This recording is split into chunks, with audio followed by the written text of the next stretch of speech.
So, ito na lang pala yung natira sa ating ube ensaymada, guys. Pang 3 days na ito ngayon. Ayan, check natin kung malambot pa rin ba yung ating ube ensaymada. Ayan, sa mga hindi nakakaalam, yung recipe nito ay uploaded na sa ating YouTube channel. Ayan, pakicheck nyo na lang, guys. Ayan, check natin kung ano pa rin kalambot yung ating ube ensaymada. Ayan siya, guys. Napaka moist pa rin niya. Ayan, oh. Kitang-kita nyo naman. Ayan. Kita niyo kung gaano kalambot yung ating ube ensaymada. Ayan, malambot pa rin siya, guys. Tikman natin.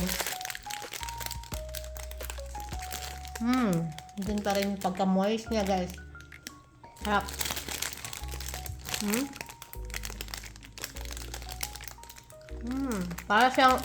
Para na siyang cake yung texture niya, guys, sa sobrang lambot niya.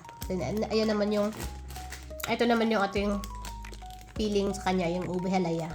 Ayan. Harap. So, ayan lang, guys. Check nyo lang yung sa ating YouTube channel, yung complete recipe and procedure. Ayan, bye-bye.